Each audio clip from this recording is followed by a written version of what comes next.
Welcome to this extracellular matrix pharmacology symposium.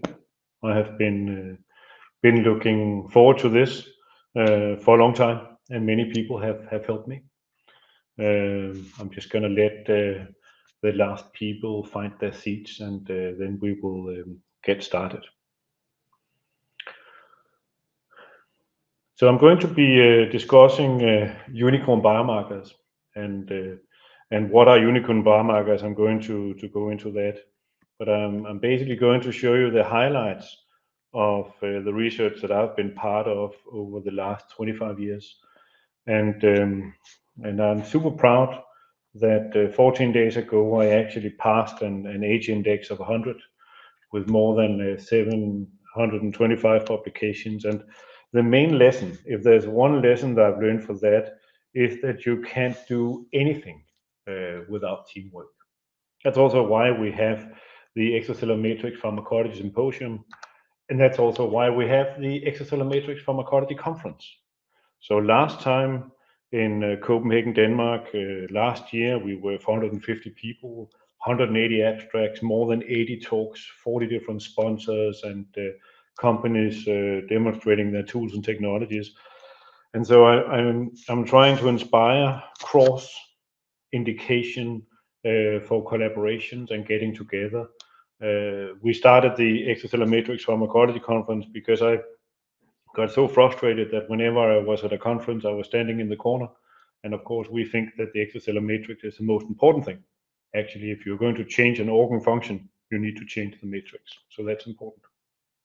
So I'm going to talk about unicorn biomarkers and what are those unicorn biomarkers that allows us to transform something into that matters to patients. To me, they need to be prognostic. They need to be diagnostic and pharmacodynamic. Let's start with the diagnostic. They need to be elevated, meaning they're elevated in those patients that have a given disease. Then they also need to be prognostic because that means then we can look into the future and see if those patients will be progressing. And then they need to be pharmacodynamic, meaning if we are really good, then they can become a reasonably likely surrogate endpoint. So these three things together alone is making a good unicorn biomarker. Then we can ask additional things. Genetically validated, I'm going to show you a few of those.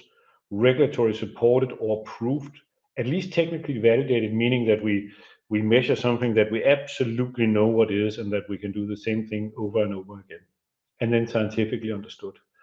So to be honest, there's not that many unicorn biomarker. It's a rare species that we are encountering here.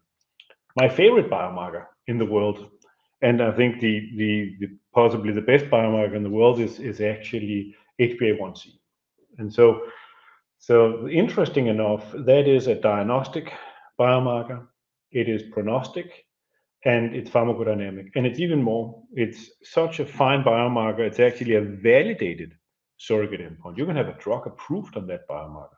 But interestingly enough, if you had measured an array technology, uh, that could be SOMA or Olink, and you have identified hemoglobin, that would actually be a biomarker for anemia, and that would be lowered. So that means that these post-translational modifications, protein fragments, something that is modified, the pathological modified version of that protein, often, and that's what I'm going to show, often actually provides additional value as compared to the native original biomarker. So if we think of course, the DNA goes to RNA, go to proteins, but I think there's additional information to be harvested, and that's what I'm going to be demonstrating in the next hour or so. And you're free to ask questions in the chat. We'll try to answer them, or you can shoot me an email. So those protein fragments, it's important that we're not just measuring a protein, but actually a unique fingerprint of that. Is it a formation marker? Is it a degradation marker? Is it cell signaling? So to me, when we discover the protein, and I do love what Olink and Soma is doing, when we identify the protein, then we need to transform that protein into a unicorn biomarker. And that means investing in tools and technologies and science, figuring out what does that do dynamically and in different settings. Okay, so just starting 101. So I'm interested in diagnostic biomarkers, meaning we can screen healthy patients and see if we can screen patients and see if they're elevated compared to controls. I will show you that. And then if their prognostic are elevated levels in those patients associated with disease progression, are they getting worse? Are they dying? And then, of course, a pharmacodynamic biomarker in which that level that is elevated is decreased. And that allows us possibly to think that our drug could be working, that there is a pharmacodynamic effect. I'm not going to discuss predictive biomarkers that much, but I am going to show you that in tissue remodeling diseases, there are different endotypes that we need to take into account. So what is the matrix? Of course, the matrix is around the cells, and I got interested in the matrix 25 years ago. My first publication was just putting one cell into a collagen gel, and that completely changed the cell's shape, form, and fate. And then I knew I was going to be looking into the matrix. And so there's actually more than 75% in some tissues, more matrix than cells. And it's not just us and my team who's saying that extracellular matrix is super important. There's actually more than 10,000 publications every year on PubMed on matrix, and there's an increase of almost 200% every year. And so the matrix is of course important. It supports the function of organs, and I'm a big believer that the structure of those organs actually are changing before the function are changing. And so we need to change the structural turnover of those proteins. So what is the matrix? We like to divide it into simple membranes. So we have the epithelial cells. The epithelial cells, they're polarized, and they are smart cells. They know which way is up and down. And under the epithelial cells, we have a range of collagens that are networking, forming collagens, and that are loose. They allow oxygen to be diffused in the lungs, blood in the liver. And so they're very different type of collagens, and they have fascinating signaling fragments that are the most anti-angiogenic proteins in the body. In fact, one of my latest publications, my team found that type 10 collagen actually harbors one of the most anti-angiogenic fragments in the body called decastatin. And so these fragments really control epithelial cells. And they're smart, they know which way is up and down. On the other side, we have fibroblasts. To me, fibroblasts are dangerous, they're stupid and aggressive. We need to control them. And if there's one take-home message from what I'm going to show you is that fibroblast activity is diagnostic for disease, prognostic for progression, and we need to pharmacodynamically modulate them to have efficacy. Then we can debate which biomarkers of fibroblasts to measure. I'm going to show you there's a new hormone in town. Philip Scherer did wonderful work and identifying endotrophin, but it's a fantastic molecule. It's where we link wound healing and fibrosis. In fact, fibroblasts that are overexpressing type 6 collagen are very important. They can activate platelets directly because type 6 collagen is a special molecule that I'll come back to.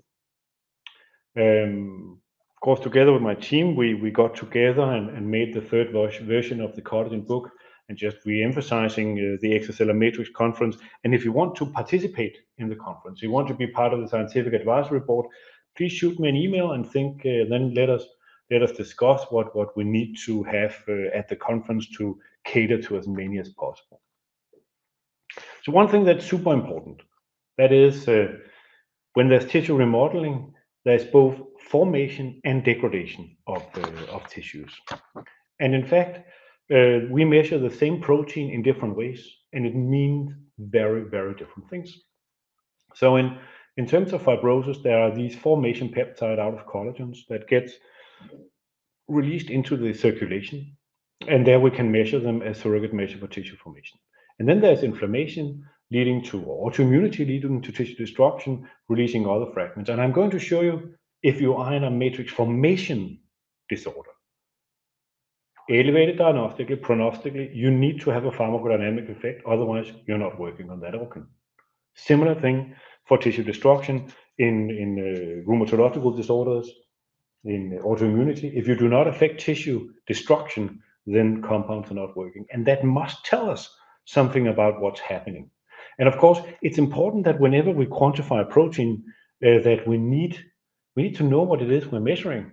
Because if it's a total protein, is it formation or is it degradation? Because we need to separate those processes. And of course, we regenerate, which means that these two processes are ongoing in the body all the time. And we need to harvest that information. This slide is our way of viewing the world. I mean, we like to separate these standard names of diseases into how much formation do they have and how much degradation. On the x-axis here, you have how much formation and how much degradation on the y-axis. And let's take Crohn's disease, for example. 10 years ago, we considered inflammatory bowel diseases as one disease. But now we know, it's one of my favorite cases, that now there are two different endotypes. There's a fibrostenotic endotype where we have much more formation than degradation. And there's also a fistulizing disease, devastating disease with penetration of the intestine. And of course, they should not be treated the same. Even in COPD, there are different endotypes. Not enough time for that today, but clearly the emphysema endotype with destruction of tissue is something we can find. And then, of course, there are other diseases that are sky-high tissue turnover in cancers where you have more formation and degradation in this. And then there are some diseases where we both have more formation and degradation, such as idiopathic pulmonary fibrosis. But I'm going to basically show you that if your organ is affected and you have tissue turnover, that is diagnostic, it's prognostic. If you have more tissue turnover of your organs, they will deteriorate. And we need to pharmacodynamically modulate that. That's basically what I'm going to show you. And so from a helicopter view, and we are working hard on that, there's more than 35% of death in the Western world that are actually caused by matrix disease. And I think we can do better than that. When we go to the doctor today, we can have measured HbA1c. That's a good idea. NT-proBNP for heart or inflammation, but nothing of the matrix. And I think if 35% of patients in the Western world are dying from matrix diseases, we need to measure something of the matrix when we go to the doctor. And most importantly, we need to modulate some of these. There's actually more than 50 diseases that are associated with extracellular matrix remodeling. And I'm going to touch on a few of those. Then I'm going to talk about cancer, a little bit about liver and kidney. I'm going to show you a little bit of skin and lung and cardiovascular, and something of the gastrointestinal tract. So I'm not going to show you a lot of biomarkers, but I'm going to show you that tissue remodeling is really possibly the center of unicorn biomarkers, because that is the center of pathologies. That is, we are changing tissue turnover, and we need to modulate that to be efficacious. Let me give you one small example before I start digging down into unicorn biomarkers of what it means to measure a special fragment of a protein. In the cancer field, there's a reasonably big hype about fibroblast activated protein. That's actually a protease degrading type 3 collagen, and then out comes a very specific fragment that Nicholas has been doing, and that's called C3F. Another fragment is C3M, type 3 collagen degradation by MMPs, and then the last fragment is formation, the formation of type 3 collagen, and we measure that as ProC3. And then in 3 different cancer studies, we measured these 3 biomarkers at baseline. One is a measurement of Fab activity, another one of macrophage activity, another thing of tumor fibrosis. And the interesting part is we could actually double response rates. We could double response rates of these patients to IO, and I'll come back to that. Look at the median survival here. This is in melanoma, metastatic melanoma, and it's with the 3 big IO compounds. It's with Ipi and Nivo from BMS, and it's with Pembro from Merck. And so just measuring one single biomarker at baseline, asking, do you have active fibroblasts? Then we can double response rates. It means that fibroblast activity and extracellular matrix remodeling is super important. I'll double click on that a little bit later. So hopefully a few of you have had the chance to look at the collagen book, and there are some amazing chapters linking genetic mutations to different biologies and biomarkers. One of my favorite ones is the one that Signe from the dermatology team did. She looked into atopic dermatitis, and she found that type 6 collagen A6, special chain of type 6 collagen, single nucleotide polymorphisms in that was highly associated with development of AD. And in fact, when we did a biomarker for that, the area under the curve was 1. If we look at type 7 collagen, I wish we could have done an entire session on type 7 collagen because it is a fantastic molecule. It links the basement membrane to the interstitial matrix. And when you have degradation of type 7 collagen, you have increased disease stages in HS, skin disease. And then, of course, type 17 collagen, we know that from Rudolf Pemgoid, that is mutations in that leading to blistering disease. And we developed an assay for that, and there's also an area under the curve that's very high. And then tissue destruction, we saw that in HS, that's also very important. But there are more, in chapter 35 of the collagen book is really impressive in linking these genetic mutations to different diseases and biomarkers of that. So unicorn biomarkers. So if we need to find biomarkers that are diagnostic, that are prognostic, and that are pharmacodynamic. In fact, so when we have these quiescent fibroblasts, they don't move. I'm actually not afraid if I have a lot of fibroblasts. I'm afraid if I have a lot of active fibroblasts. And then they make, when they become activated, they proliferate, they make matrix. And then the propeptide, when you make the collagen molecule that gets incorporated into the fibrils that makes the fibers, that makes the dense matrix, and then the propeptide is released into the circulation. And that's what we can measure. And I'm just going to show you a little bit of data there. So Diana, that I've worked with for more than 20 years, have done amazing work for this. And together with Samuel Daniels, they made the ADAPT score. And it's very clear that there's a diagnostic potential of ProC3. So we can diagnose patients in liver disease with those that have more fibrosis of the liver. The area under the curve was roughly 0.85 in both the discovery and the validation cohort.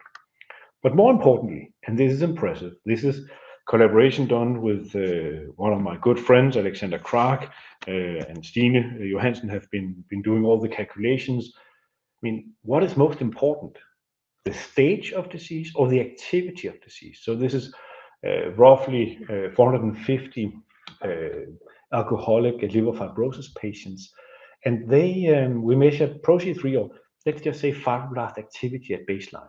And then we asked the question, what is better in predicting outcome of these patients? Is it the liver fibrosis score or is it fibrosis activity? I just want to emphasize that this is a cutoff of 15.6 of ProC3. And if you have a low level of ProC3, you actually do not have a liver-related outcome. I think this is super important for patients because if you have a low level of activity, possibly you should not be incorporated into, or you should not be in a clinical trial. And we need compounds, we need treatments that are deactivating fibroblasts because all the events are in the ones that have high levels. In fact, and that would be in the publication, there's an independent value of assessing fibroblast activity to fibrosis stage in all stages of liver fibrosis. And I think that's important. In fact, we've been joking in my research team for a long time, would you prefer to be a later stage fibrosis person with a low amount of activity or an earlier stage with a high amount of activity? And I now know what I prefer, later stage with lower activity. In fact, when we did head-to-head comparison of what is the prognostic value of fibroblast activity as compared to the liver fibrosis stage, then fibrosis activity was around 50% better as compared to the liver biopsy. So it's important to assess activity prognostically. So does it work pharmacodynamically? Luckily, we have a new drug in town, resmetirom, first drug approved for MASLD patients, and there was a 23% reduction in this. And there are many others where we see that there is a good pharmacodynamic reduction that links to liver biopsy. Then we need to see if the outcome studies is also providing that benefit. But for other disease indications, we have seen that lowering ProC3 fibroblast activity is linked to a better outcome. I just want to mention a few others. Collaborators with Akero has a best-in-class effect, 40% reduction, 5 nanograms of ProC3, and of course, Voluntyme tirzepatide are others that have great reductions of reducing fibroblast activation. Not enough time today, but we need to be thinking of what is the weight-dependent and independent way of deactivating fibroblast, because in this metabolic area that comes with many debates, what is the quality of the weight loss and what is the good things and the bad things.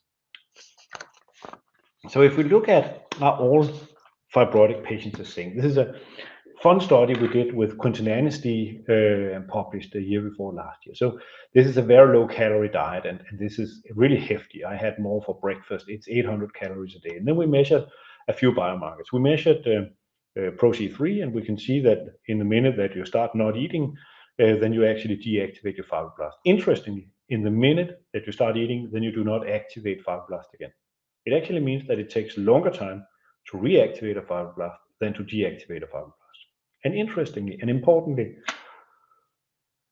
if we divided them just into the high and lows, it was only the ones that had a high level that actually decreased, suggesting, and I'll double click on that in a second, that you can actually, there are two types of fibrosis. There are the ones that have fibrosis because of more formation, but also others that have fibrosis because of less degradation. So we need to look at both balances here. Just that ProC4 is based on membrane, type 4 collagen formation, and the minute that you stop eating, your body do not regenerate to the same extent, and in the minute that you eat again, then your body starts to regenerate. So fibrosis patients are not just fibrosis patients. It's important how many active fibroblasts they have. So I was lucky to be part of CTX1, a bone resorption biomarker launched 20 years ago. We did another biomarker of tissue degradation. I really wanted a biomarker that was coming out of the fibrotic matrix that gets resolved. We did a biomarker of CTX3, so that is a type 3 collagen fragments originating from the interstitial matrix of fibrosis that is cross-linked and MMP degraded. So it's only released from the matrix when fibrosis is being resolved. This is, we do a lot of cultures, and this is when we have fibroblast in culture and we add TGF-beta, ProC3 goes berserk. If we, that's more than 100-fold elevated, there's no CTX3. Only CTX3 is released in the minute that we add MMPs that can cleave the matrix.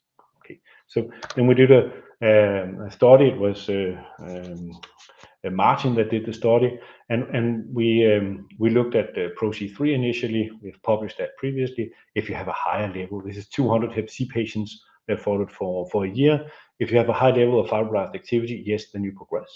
If you actually have a high level of degradation, then you regress. And if we look at the ratio, it looks a little bit too good to be true. We were lucky enough together with Flemming Bentzen in Hvidovre to get access to a bariatric surgery cohort. And to me, that's important because it's the only true natural fibrosis resolution endotype. And then now we know that Akero can reverse fibrosis, but clearly after bariatric surgery, fibrosis resolution increased by 60%, highly significant. So fibrosis is a balance between formation and degradation. Let me double click on a little bit of cancer before I move into immunological disorders.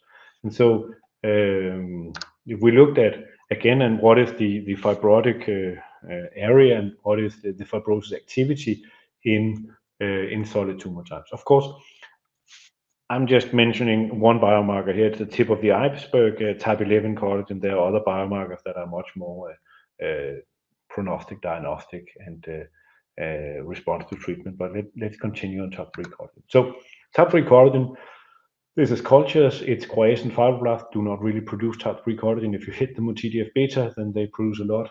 Interesting cancer-associated fibroblasts, you do not need to push them before they produce a lot of collagen. So type 3 collagen is really coming out of these activated fibroblasts. And you can see with a serious red staining here how much quiescent and compared to cancer-associated fibroblasts and fibroblast pushed with TGF-beta, how much more matrix they make. But what does that mean for patients? The reason why we did this with trastuzumab is, of course, that is the antibody that mostly used with the antibody drug conjugates. And so again, we just measured at baseline. And this is in non-small lung carcinoma, it's in breast cancer. And if we measure at baseline, there's actually more than a 5-fold doubling of survival in those patients that have a low level of ProC3 versus high. So fibroblast activity is super important, of course. Similar way, when we looked at the different IOs in malignant melanoma, those with a low level of fibroblast activation, actually they responded much better and survived as compared to those with a high level of ProC3. Then I'm going to show you brand new data coming out soon, because we asked the question, so what is responsible? Which pathway is responsible for this? And I'm going to show you that in a second. So if we're looking at these compounds, do we have a pharmacodynamic effect? So we looked at tyrosine kinase inhibitors, and we looked at IO. And if we look at how different they respond, so of course ProC3 and ProC6 are formation, C3m, C6m degradation, and we can see that a tyrosine kinase inhibitor had a large increase. So there was a shift from formation to degradation, both for type 6 and type 3 collagen. The data a little bit different way here. So a 20% reduction with the tyrosine kinase inhibitor after cycle 2, moving on, and there was an increase in degradation. Of course, that could be that was interesting for patients, and just brand new data coming out that we actually saw that not in this study, a different study, that those patients that had an increase in ProC3 versus a decrease, that the survival was much worse with those that had a decrease. So fibroblast activity being super important for outcome of cancer patients. Of course, one of the big things for cancer patients is immune response. And together with our fantastic collaborators, we looked in 3 different studies in hepatocellular carcinoma, renal cell carcinoma, and melanoma. And we asked the question, those that have a lot of macrophages, if they have immune cells that we can activate, are there then differences between a TKI and a IO? And very clearly, there's almost twice the survival time of a immune activator if you have a high level of fibroblasts that are resident. So VICM is a biomarker of activated macrophages. And clearly, you can see that if you have activated macrophages, then you're a much better responder to IO therapy. And I think that matters. Clearly, fibrosis and immune activation are important things of organs. So we really wanted to know, so if it's correct that those with a high amount of ProC3, if those patients with high amount of fibroblast activation is actually dying sooner, could we identify which protein it was?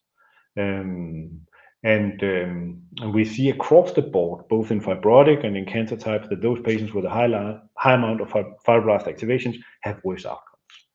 And so we've been following a group of patients in Denmark for a long time, and we wanted to do we did GWAS on these, and then rather than what you normally do in these GWAS studies, you look at the endpoint of disease. You ask who died and who survived, or who have the disease and who does not. We wanted to look at disease activity.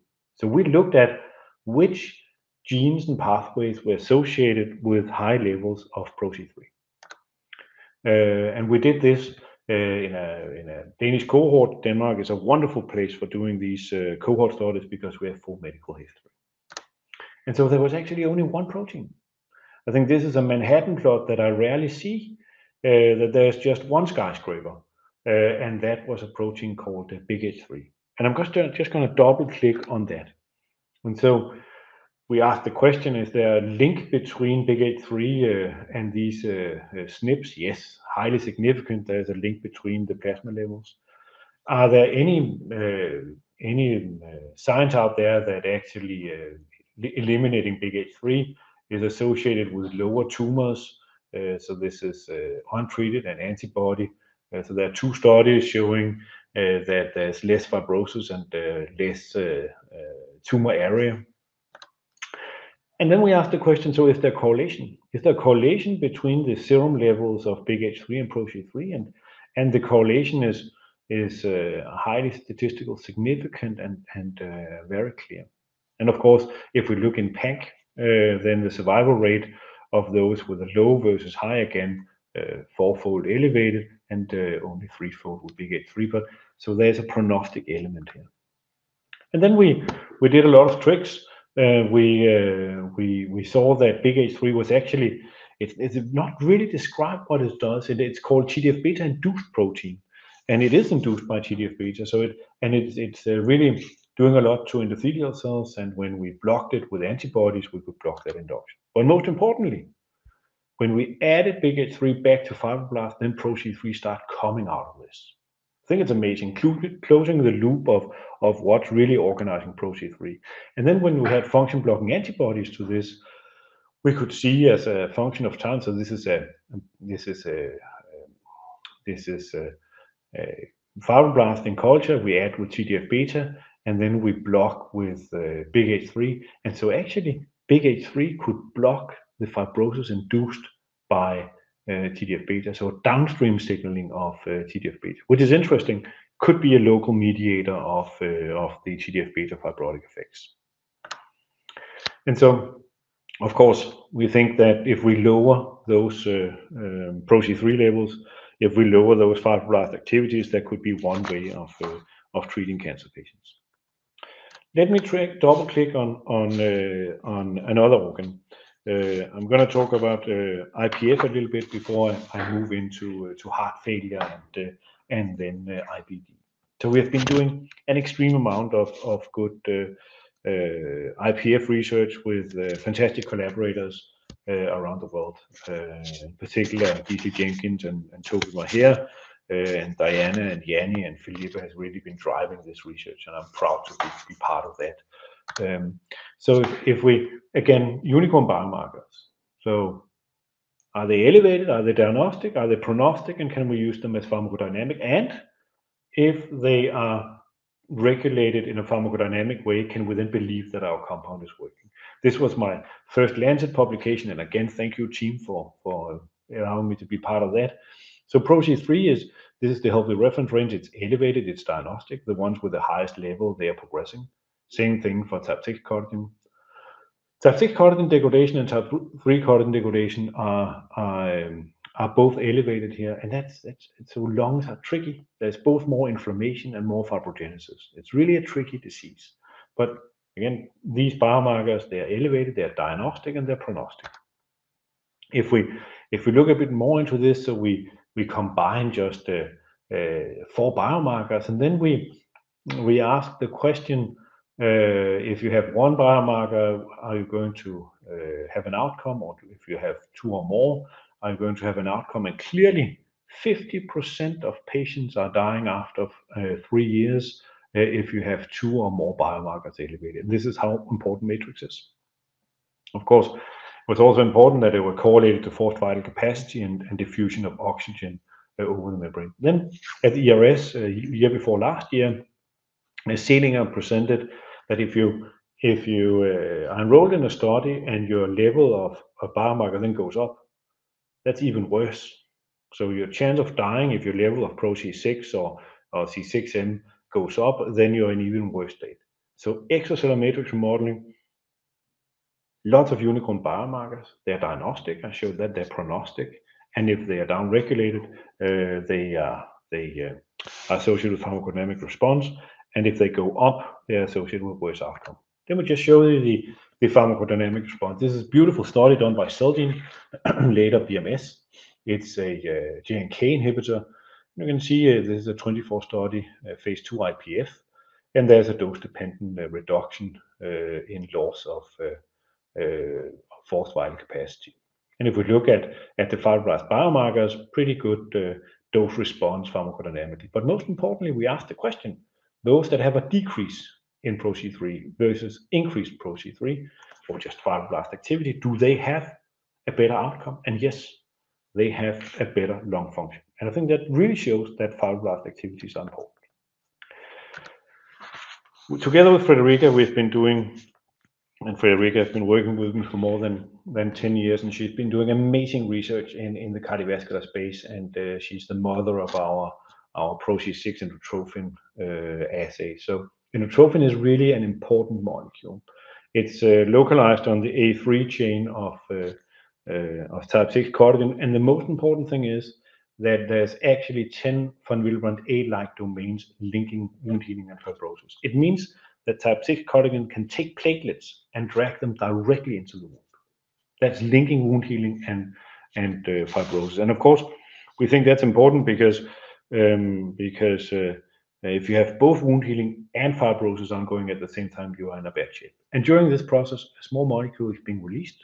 It's called indutrophin. It was Philip Scherer who identified it.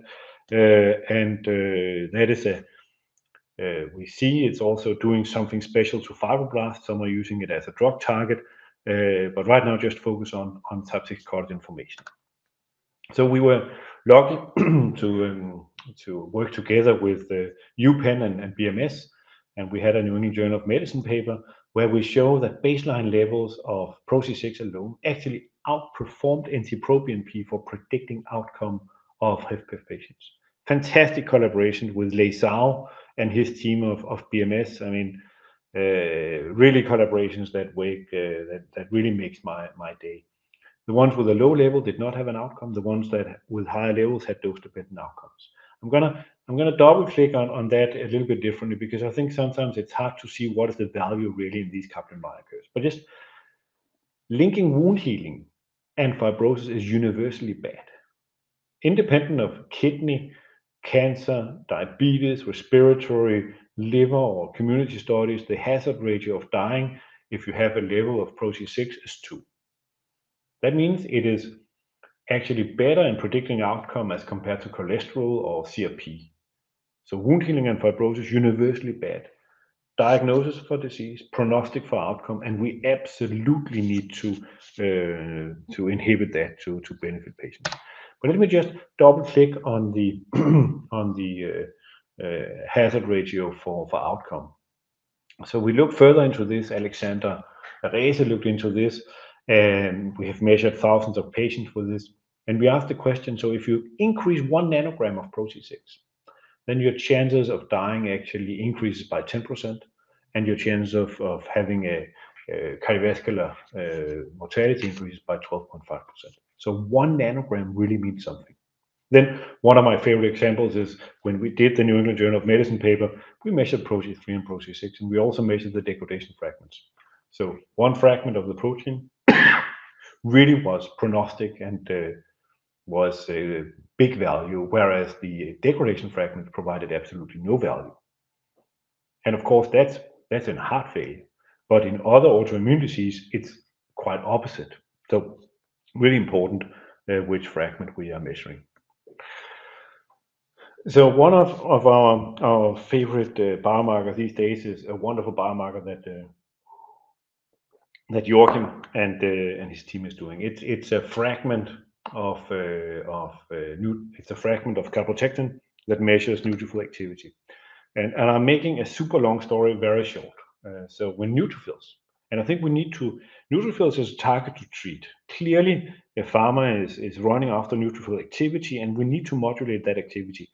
Neutrophil activity is important for all kinds of epithelial disorders, that being lung, intestine, or skin.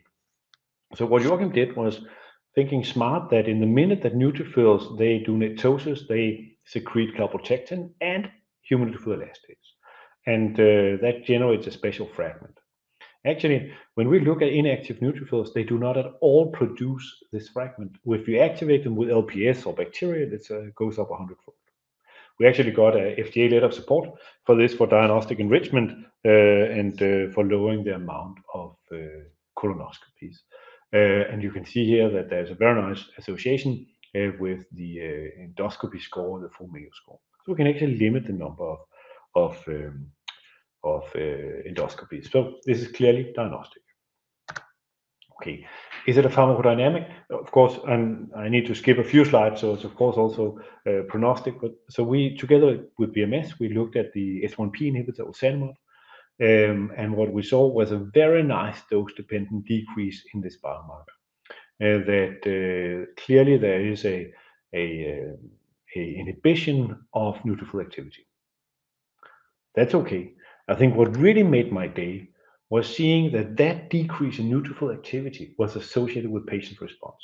And this is when we begin to touch the most rare unicorn biomarkers, and that would be the ones that are the reasonably likely surrogate endpoint. Because in the placebo group, there were the remitters, no difference. If we looked at the ones that had remission in the treated group, only the ones that had a reduction, or only the ones that were remitters actually had a reduction in this special biomarker, and it was in both the dose groups.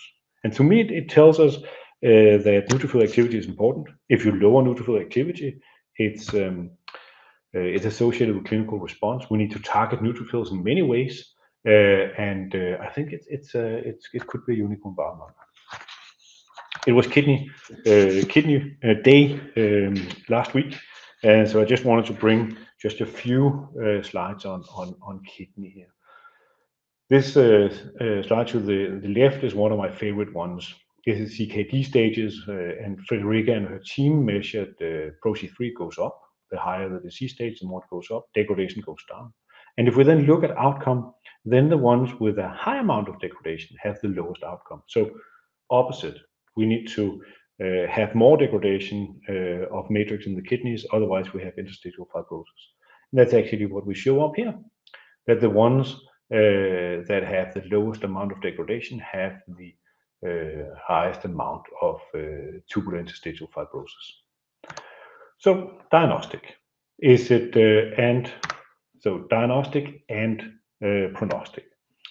If we had a fantastic collaboration with Janssen and have the opportunity to look into the CANVAS studies, where that is one of the studies leading to canagliflozin being approved for chronic kidney disease.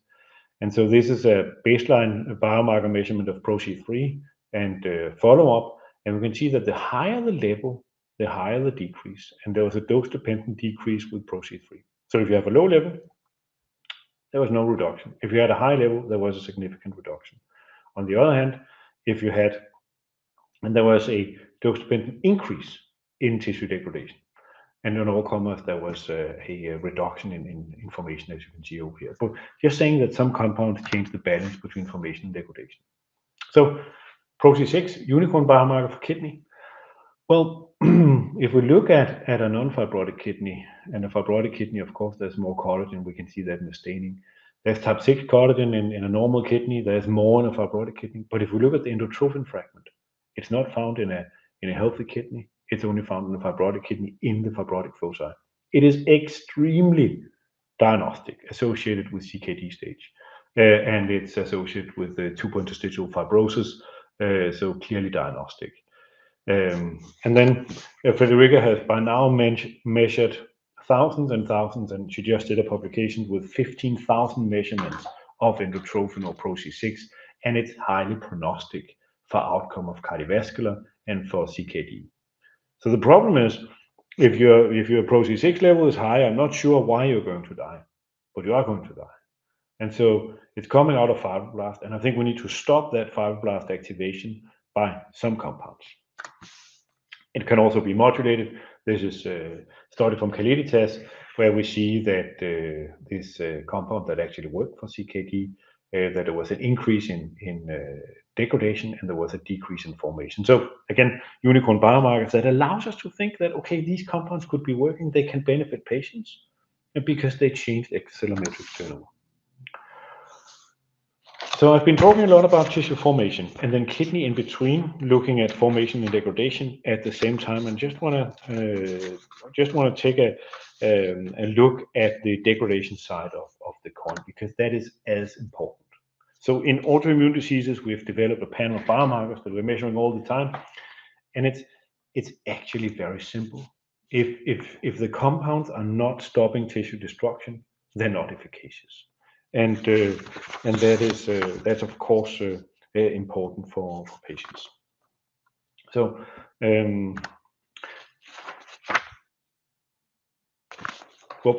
this is 3 different studies. It's 3 different studies where it's a phase 3 study with tocilizumab and sarilumab, and we looked at type 1 or type 4 collagen degradation, and we can see there was a dose-dependent reduction in the compound from Genentech and Regeneron. We also saw that there wasn't a reduction with fostamatinib, not mentioning names, but we have many discussions and saying possibly that we should have stopped that treatment with fostamatinib, because if the compounds are not working on tissue destruction, then they're not efficacious. And we need, in different diseases, there was not enough time to talk about hidradenitis suppurativa, all these autoimmune diseases, they need to stop tissue destruction. We just want to double click on this, because we need to stop tissue destruction. This is type 3 collagen degradation. It's in the LIGHT study. Actually, sometimes when you publish something, it takes a little time before you figure out how smart it actually was. And Anne actually published this 10 years ago.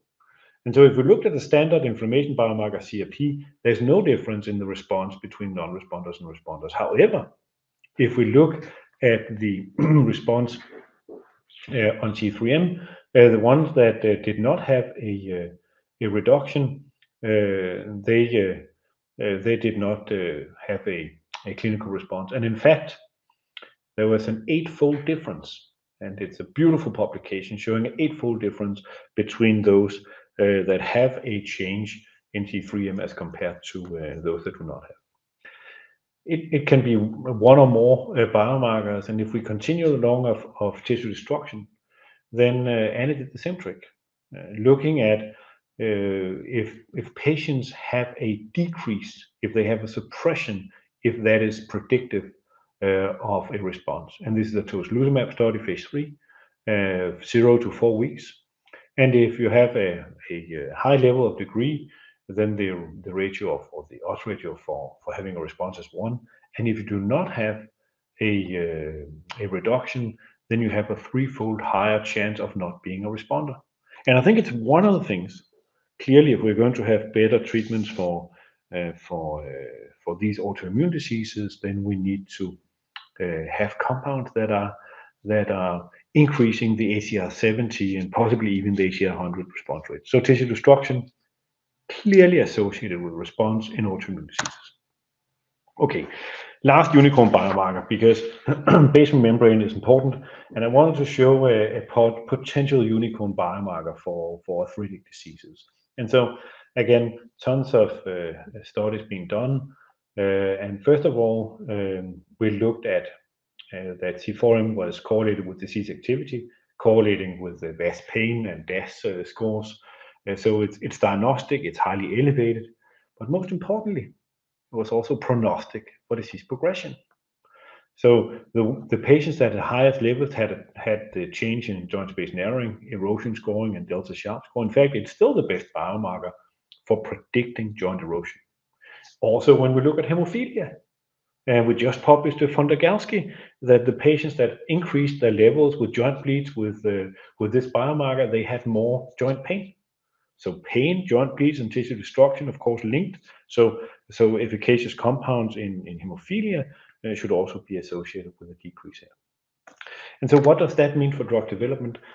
Some may know that actually tocilizumab was approved with 1 dose, 4 milligrams in the US, and 8 milligrams in Europe, because when you looked at the radiographic scores, you cannot see a difference. However, when you look at this pharmacodynamic biomarker that is diagnostic and prognostic, we clearly saw a pharmacodynamic response that was different. So possibly, had we used unicorn biomarkers, then would have been better able to dose select. Of course, tissue destruction is important in many diseases, of which PSA is also, or psoriatic arthritis is also one of those.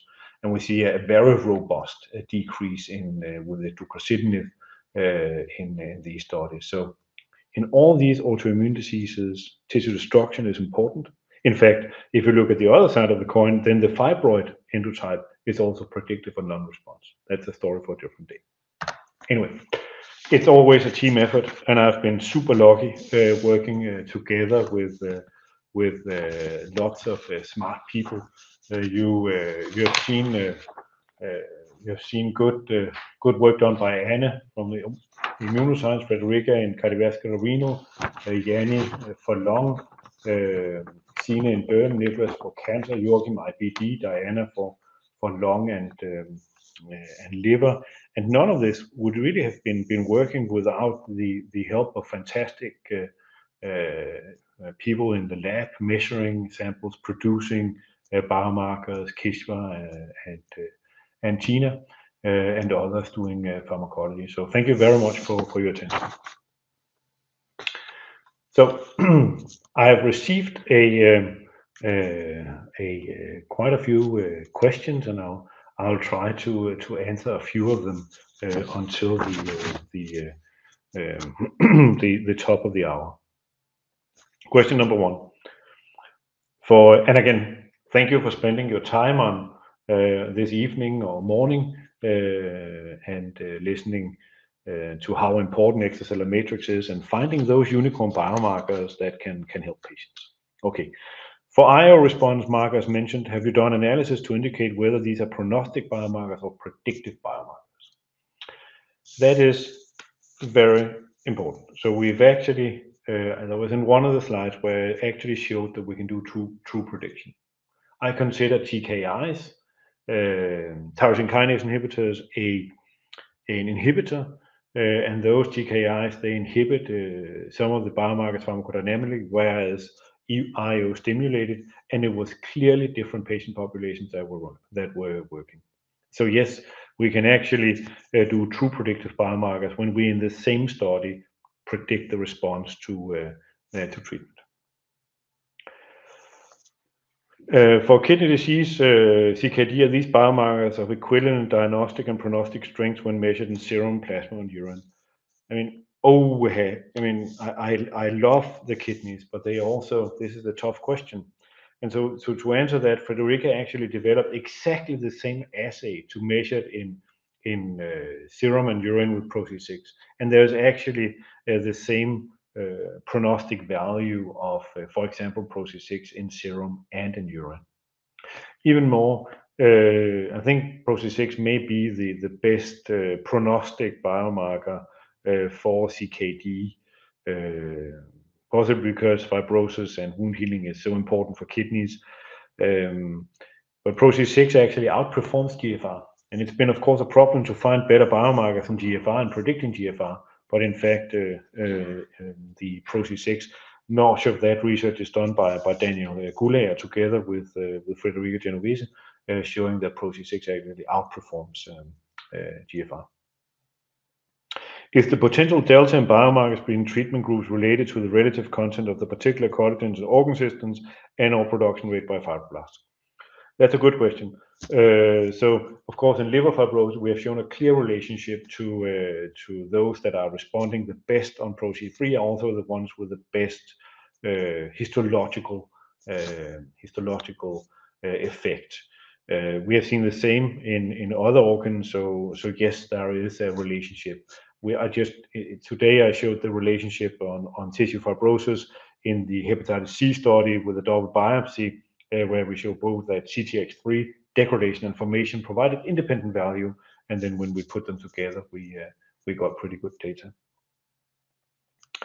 What is the earliest time point you can start seeing the levels of type 3 and 6 collagen after treatment?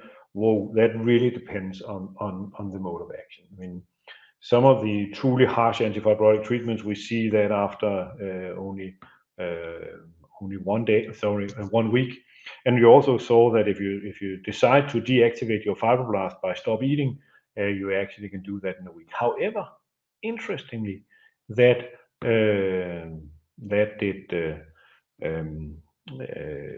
did not change PRO-C6.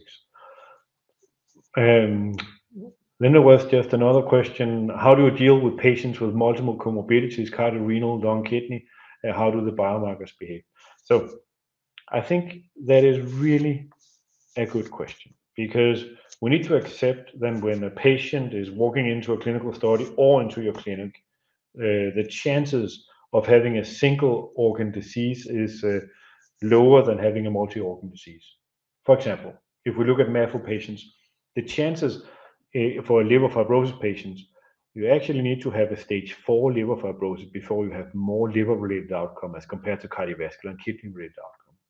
And so, of course, we need to combine the clinical examination together with the biomarkers. And then I think really there is a role for multi-organ diseases here. We were just lucky in the immunoscience group with the Lancet publication with Oliver Ditzler, showing that, of course, systemic sclerosis is really a multi-organ disease, and how these different organs are related. We can see that if you just count the number of organs that are related, then the biomarkers go up. Is there any data that shows the levels of degradation of endotrophin or C3 and alpha 3 in NASH? And I'm not aware of that.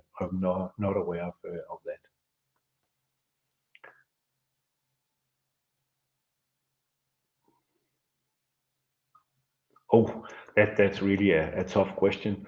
How biomarkers may be indicative of the respective contribution of fibrosis of different organs in the heart, kidney, and liver. So again, there's actually some collagens that are organ specific. I didn't show the collagens that are actually specific for lungs, and so they are actually beginning to be collagens and proteins that are specific for given organs. But that is a tough question. It's where the fibrosis is. That's also when we're seeing cancers. They're actually in all these different solid tumor types, and Nicholas can talk much more about that. There's common denominators among these solid tumor types, but there's also some organ-specific signatures there. We're at the top of the hour, and I'm truly appreciative of everybody that joined the collaborations that we have, and I can't wait to make many more true differences for patients. And again, thank you to my team for working with me. Have a great evening, and hopefully I'll be seeing you at the Extracellular Matrix Pharmacology Conference next year. Have a good evening.